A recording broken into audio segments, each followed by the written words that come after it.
in my energy. And then as I was doing my morning writing and ritual, I read something that really just kind of like punched me in the gut. And it was a whole thing, but it was just one sentence that like really, really just like, oof, got me. And it's actually two sentences that I want to share with you. And they're both from Brianna Weiss's The Pivot Year for day, I can't remember what day I'm on. Let me see. Day 74. So the two sentences that were so gut wrenching that I had to write them down in one of my journals was, you have to let yourself be seen in the smallest of ways. And I'm going to pause here and share that that was like the impetus of doing this project to begin with. Is I remember a mentor of mine telling me that I'm very, very private. And I thought in my head, no, like I always thought that I was an open book because I feel like I'm an open book. Like if people ask me questions, if people like, I'm always like, I will share and spill everything. But when this mentor reflected to me that I was very private and very like closed, she didn't say closed. I felt it as closed off, which is totally not what I wanted to be or want to be. It created this kind of like, well, like I see myself in one way, but that is not how I'm being reflected, that my energy is being reflected out. And so I've taken steps to kind of counteract that.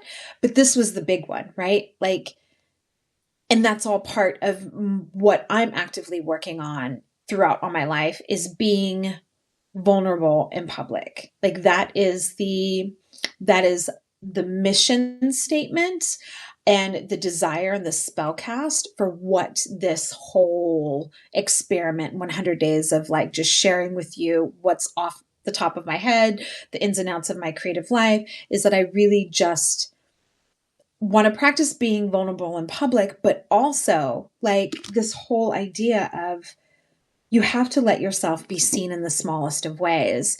And for a while there, I thought that my writing, that my art, that my drag, that my performances was enough, right? Was enough of a glimpse, was enough to let people in. And what I am beginning to understand is it is, but it still keeps you and everybody that I want to help and impact and inspire at like an arm's length away. It still keeps you in the art versus in the human and the person behind the art. And so when I read that sentence this morning, it really just like punched me in the gut and reiterated to me the reason why I wanted to do this and what is the driving impetus behind, for me, this exchange and this experiment is that we all have a desire to be seen and heard and witnessed. And the only way that I feel that WEIS can do that is to be real and authentic and show ourselves in the smallest ways, right? It's in these like moments of like, this is how I lounge in the house. Like I am not Instagram worthy. I am not like, I'm messy. I love just hanging out in my robe. I don't own a pair of sweats. Like that's just not my thing. I roll in my house in like various caftans. Like this is really who I am on a day-to-day basis. And what my mentor was saying was that these are the parts and pieces of myself, like the person behind all the curated and crafted art that I don't let be seen. And so when I read that this morning, thank you so, oh my God, this is so not like, this is like me not being able to unpack, like just wait until I have time. Like it will be Instagram worthy, but thank you for saying that. But right now it's just like a bunch of things that are important that I had to get out of boxes because we moved. And so I'm like, I need to get things out. So I appreciate that. It's very Brandy Core. I'll take it. I received that. I received that. So that was one of the sentences. And I really appreciate that. And it's a reminder, really, really, that's a reminder to all of us that the way that we see ourselves so harshly and the way that we think about ourselves is not the way that others perceive you, right? Like you were just like, it's so Brandy core, like it's so you. And it's so true, right? It's an aesthetic in and of itself, right? Like I show up in my robe, I show up just as who I am. It's an aesthetic. So thank you for bringing that to my heart attention and everybody's heart attention. So the second sentence that I read is, and this one also really punched me in the gut, is you just have to practice thawing out what's gone cold and stiff within you. And so then I was like, okay, so what has gone cold and stiff within me, right? That's a question I wrote in my journal and I haven't like actually started feeling into.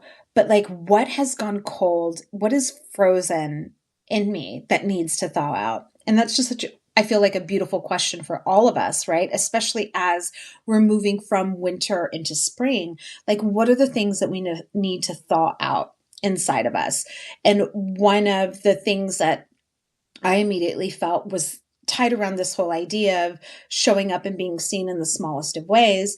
And that is just, as much as I love like sharing the medicine and the lessons of what I'm learning, also a big part of this experience is just showing up and seeing what comes through, like just what happened right here between this exchange of you and I, Jessica, and having these very real moments in this very like futuristic, like live way. Like how can we, us make these moments more intimate? And that's where my curiosity is, right? Is I want to make these places like intimate gatherings where we feel like we're cozying up around the fire to hear stories, to get ignited, to get inspired by each other. And that is what I've been craving. Yeah. And so this is what like it that was kind of what I was thinking about, like, as I was thawing out, or what are the things that I need to thaw out is I just need to thaw out this idea of showing up with something, right? Like showing up with like the medicine or the lesson or a card pull and just showing up as I am in what I'm working and navigating through. Like this morning, I read something, it pinged something in me and I was like, you know what? I felt called to share it with you and then have a conversation around it, which is what we're doing. And this is what I want more of. This is what, I dream about my Substack and all the spaces that I create is really this idea of just like this intimate, regardless of how many people are in the room, whether if it's one or 20,000, whatever, like this idea of intimacy and creating intimacy in very real ways using the technology that we have. Like it's so fucking amazing. Like I'm here in this small country place in my native lands known as Wimberley, Texas. Just kind of can't remember where you're at, Beth. I don't know where you're at located, and it's just so like mind-blowing that we can have like this beautiful connection being in different geological locations. And I don't want to lose that power and that potency of how we build the collective using these modern day technologies to the fact that, oh, this is just another social media app. Oh, this is just Brandy going live to teach something. No, this is not. This is a UI. That's right. That's what I thought.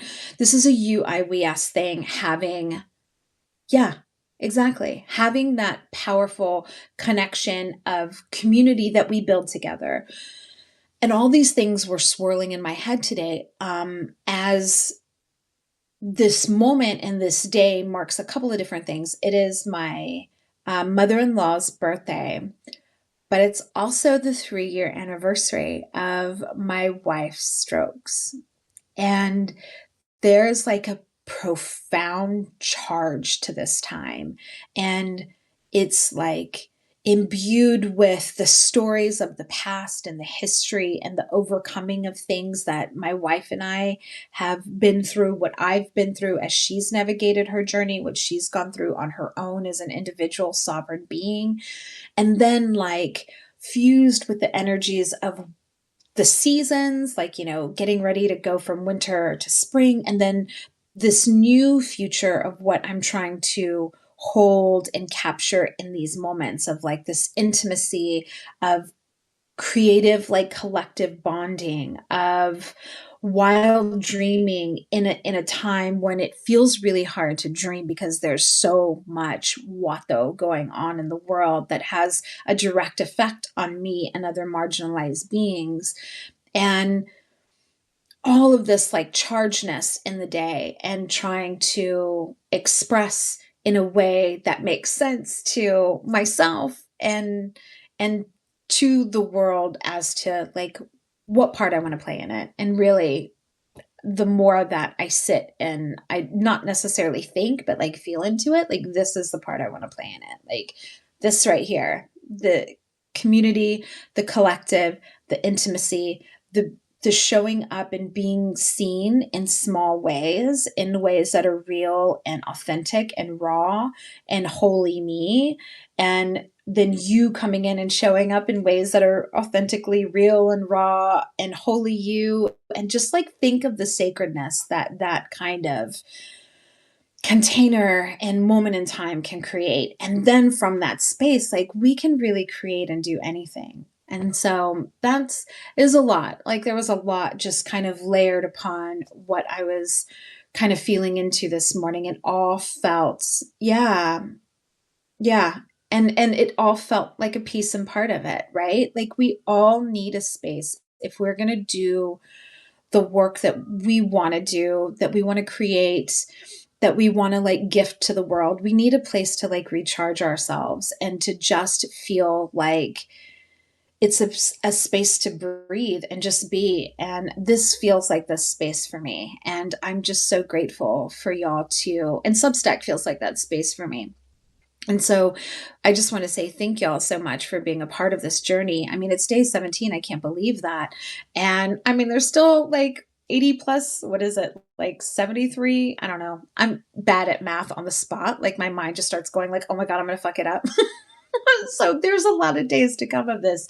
And I'm just so excited to get to the moment where like we're on day 100 and then get to look back and see like all the beautiful conversations, those real moments that we had together, that I've had with me, that I've had with you, that I've had with us, that spirit and the divine. And I'm just, it's one of those moments that I am grateful for everything that has transpired in my life, because without it, I wouldn't be right here with you right now in this moment. So just lots of gratitude and appreciating you all for being here and appreciating, you know, the stories and the gut wrenching sentences that percolate me where on the path that I need to go. So I love y'all so, so much. Thank you for being here. I'm happy to be back in my home and I cannot wait to see y'all tomorrow. And yeah, I love y'all so much and I'll see you tomorrow in Lakesh. Bye.